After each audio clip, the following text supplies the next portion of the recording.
with KSMMA. Today we have on Tyson Chartier. Tyson, how are you doing? And how was your New Year's, man?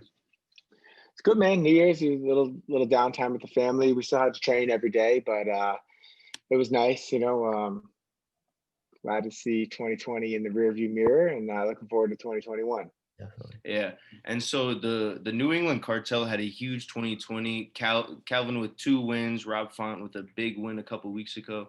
How does it feel to see how big of a year that you guys are having? Man, it's validating.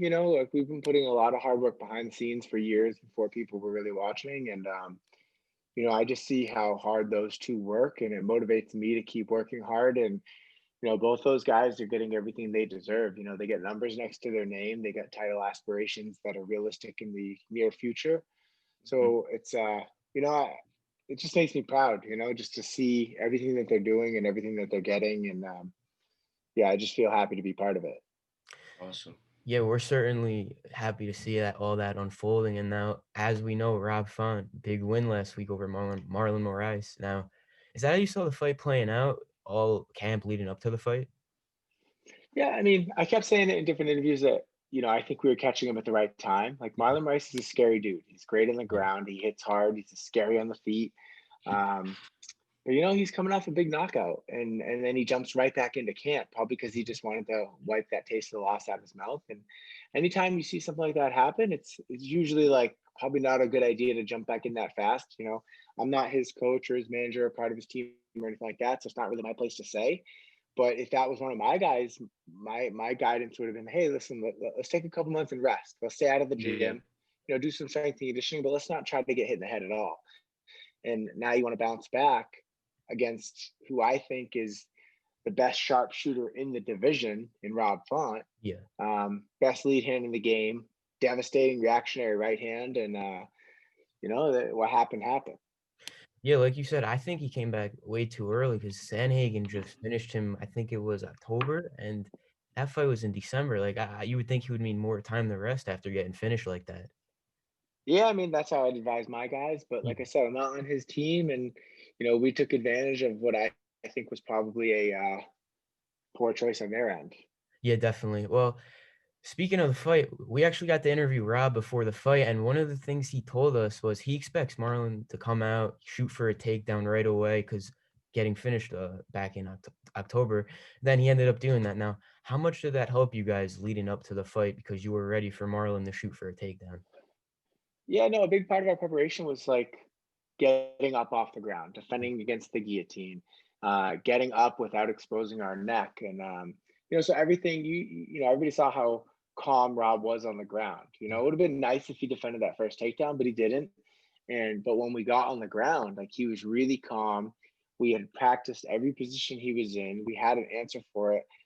And Rob was just really, really like confident in his ability to get back to work when he got back to his feet.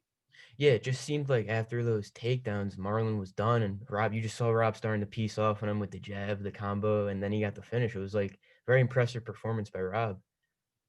Yeah, I was, I can't tell you how much crap I took for us taking this fight coming off the ACL injury and first fight back. And everybody's like, what are you doing? You're feeding him to the wolves. He needs a tune-up fight. I'm like, who the hell is a tune-up fight in the UFC? Like, I mean, realistically, like, okay, we're going to take a risk against the number 3 guy or some guy with no ranking next to his name. Like, there's really no reward to that other than a payday.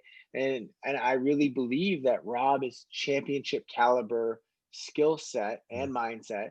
And he just hasn't had that blue chip win. And this is our opportunity to get it. Yeah, and that reward was getting ranked in the top 5 of the bantamweight division, so it was worth it. Yeah, he's where he belongs. I always say that for a while, Rob was pulling Calvin up with him. Yeah. And then Rob got his injury, and then Calvin jumped ahead.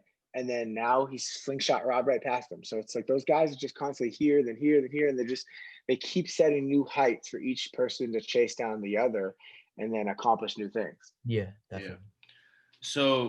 So now, what do you think is next for Rob? It seems like Jan versus Aljo is going to be a title fight, and apparently Sandahagen and Edgar is in the works, and who knows what Cody's going to end up doing. But TJ Dillashaw is coming back this month. Do you think that's a potential fight? I think they just announced that TJ and Aldo are going to fight in March. Oh, So really? that would pretty Really? much take everybody in the top five, and except for Cody, Yeah. and give him a fight. So if Cody's ready to go, I know he's still kind of like recovering from the COVID stuff, I guess. Hopefully he's okay.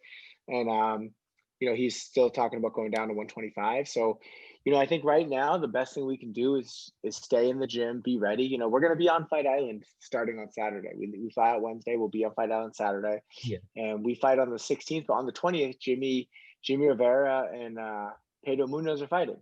And if either one of those guys fall out or gets injured, Rob will be there. We're ready to step in if needed.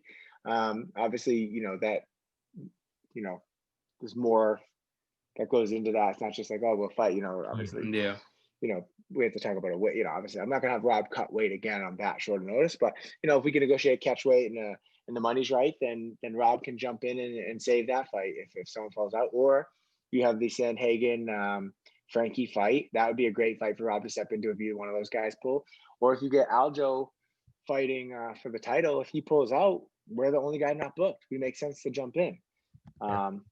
So, all we can do right now is focus on what we can control, and all that is staying in the gym, staying ready, and seeing what develops.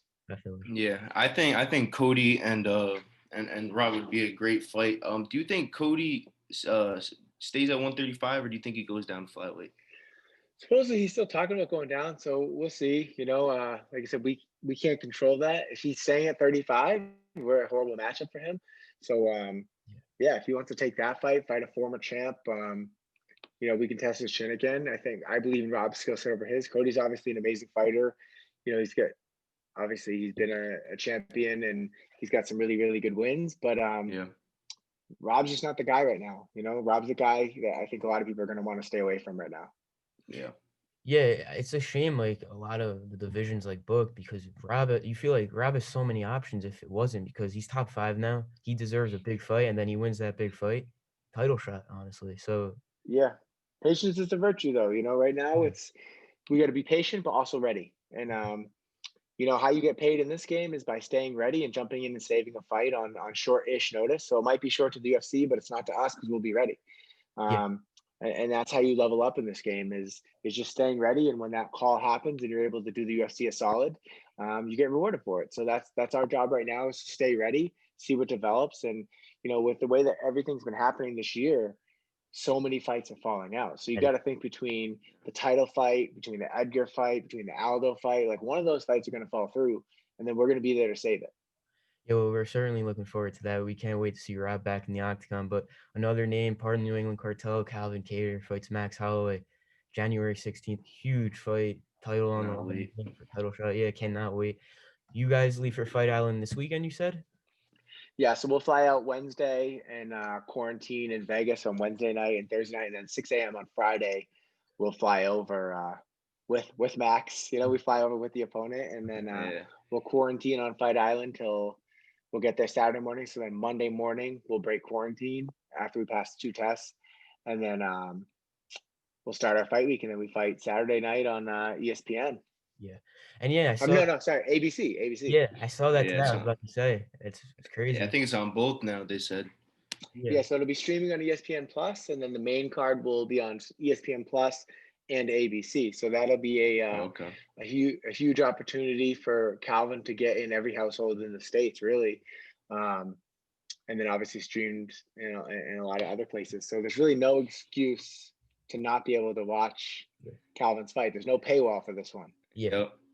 And now you're going to Fight Island for a second time now. How much do you think this will help, like adjusting the sleep schedule and now fighting early in Abu Dhabi? How do you think that's going to help you the second time around? So last time we fought in Abu Dhabi, we fought at like 8 a.m. Yeah.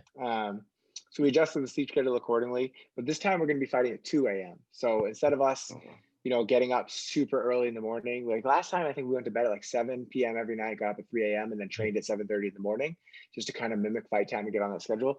This time we're going to go to bed at 3 a.m. every day and get up at noon, and then we'll have the afternoon, and then we'll train every night around like 11:30 Yeah. to kind of mimic that warm up, then fight time. So that's our plan. We advise UFC, let them know so they can kind of work around that for our media schedule. And Yeah, that's our plan right now. So we'll see how that works. It'll be 5 p.m. here, so we'll be fighting around 2 a.m. there. Yeah. Yeah, I wanted to ask you though, what do you enjoy better? Sure. Because you've been in Vegas and Abu Dhabi fights. What do you think? What do you enjoy better, going to Abu Dhabi or staying in Vegas for these fights? I mean, Vegas, just Yeah, because, you got to think about it. I just went to, Rob's fight yeah, on December 19th, and it was 5 nights away from my family, yeah, um, sure. and 6 hours each way of flying. This time I got to fly to Vegas, stay there 2 nights, and fly 16 hours to Abu Dhabi, Yeah, quarantine another 2 days in hotel, do a whole fight week. And then because the charter's not flying back on the 17th, we have to wait until the fight on the 20th, then fly back with them on the 21st to Vegas, stay another night. And then so I leave on the 6th. I got home on the 22nd for one fight. So it's 16 nights away from my kids, in hotels, 4 days in quarantine. I think 42 hours in the air. Yeah, man, it's yeah, that's tough. Yeah. but I mean, it's like, it's a good problem to have, right? It's like there's a lot of people that don't get to work right now that are struggling with money, and so we don't look at it glass half empty. It's like we don't have to do this. We get to do this, so we are blessed and we're very lucky and we're fortunate. And I know there's a lot of people that would gladly switch positions with us if they could. But if you're just asking me if I'd rather this fight be in Vegas or be in Abu Dhabi, I'll say Vegas every time. Definitely, yeah.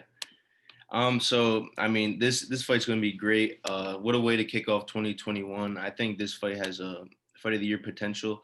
How do you think Calvin matches up stylistically with Max? Like they're both very known for their slick boxing. How do you think they match up? Yeah, I think if you want to go 30,000 foot view, you're going to say Max get the volume, Calvin's get the power. So who's going to dictate the pace? If we let Max dictate the pace, could be a tough night. If Max lets us dictate the pace, it could be a tough night for him. It's I'll tell you one thing: if he wants to do what he did with Ricardo Lamas and just point to the middle of the cage and fight in a phone booth, that's a fight he'll lose every time against someone like Calvin. So I'm excited to see how it plays out. I think Calvin is one of the more cerebral. Max is one of the more cerebral fighters that I've ever seen fight in the UFC. He's one of the greatest to ever do it at 145, and he's on the pound for pound list for a reason. He's got a great team around him. They always come in and they fight real smart. So it's going to be interesting to see what their game plan is against us and how we're going to have to make some adjustments, I'm sure. And it's not going to be an easy fight. For sure, I'm predicting that we're going to walk away with our hands up, but we're going for a finish. We're trying to make a statement. We're not there to just get our hand raised. We want to be one of the first people to finish Max in a long time. I think when was the last time he got finished? Against Poirier in his first couple fights. Speaking of Poirier, do you think that fight's gonna be similar with Calvin and Max, like how it was Max and Dustin? Because in that fight, Dustin obviously had a lot more power than Max, and like you were just saying, how Calvin, you think he has more power than Max. You think it's gonna be like that? Yeah, Poirier's a southpaw, so it always adds in a different, wrinkle. But I mean Dustin for sure. Him and Calvin are different people, but Dustin for sure laid a blueprint to show how to frustrate Max. And Dustin's a beast. He's fighting McGregor for a reason. And it's just, he definitely did lay a blueprint on what Max would struggle with. Now it's just our job to go out there and give our version of that. Definitely. Yeah. And so is there something you see in Max's game that you guys think will be a big advantage for you?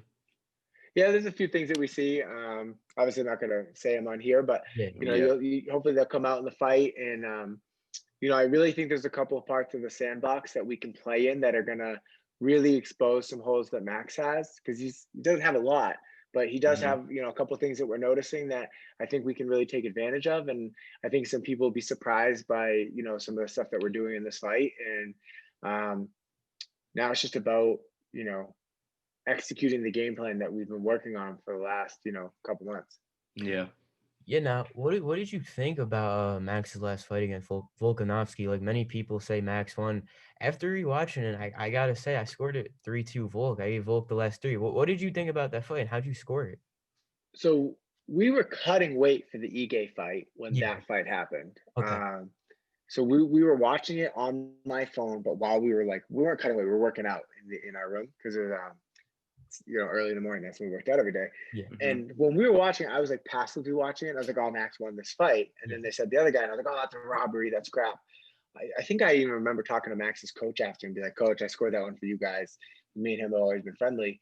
And then as I do film study for this fight, I went back and I'm like, I guess I can see why they gave it to Alex. It was a lot closer than I'd originally thought. Um, but it was close enough to where you can't say it was a robbery, Yeah. Yeah. but I guess you could see it going either way. I think, Max took his foot off the gas pedal after that second round and it kind of cost him.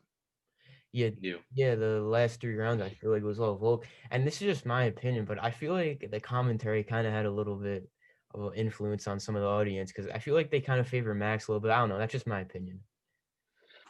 Well, I mean, I thought, you got to think probably for the UFC's perspective, it's probably nice to have the trilogy because that's going to Yeah. build that up. Max loses, Yeah. then he wins. Now you have this big trilogy fight. I mean, to the point where they even considered doing a trilogy fight, even though it was 0-2. So I get that, maybe a little confirmation bias there from the announcers. And but I mean, it is what it is. Like, here we are. It worked out for us because now we get to fight, a lot of someone who people still consider the champ. We go and Yeah. beat him. Where does that put us? Yeah, that is true. And now January 16th, how does Calvin get the win? You said you want the finish. What round do you think he could get the finish in? I'm saying second or third round. I think we Okay. can put him away. I mean, if you look at Max, he does get hurt often in fights. Not often, but he usually every fight he kind of gets clipped once, right? You don't come back Yeah. from that with Calvin. If Calvin gets blood in the water, he's a freaking great white shark. You're getting eaten. And so I think if we're able to, kind of touch him and get him kind of on that rocky, deer legs on ice type thing, I don't see him coming back from that. Calvin smells blood in the water. He's going for the finish. Yeah, like Kevin was saying, like you're saying he was struggling with Poirier's power, and now Calvin, it's gonna be interesting to see when Calvin lands how he's gonna take it. It's gonna be a great Yeah. fight. I cannot wait for this fight. It's such a good fight to start off the year.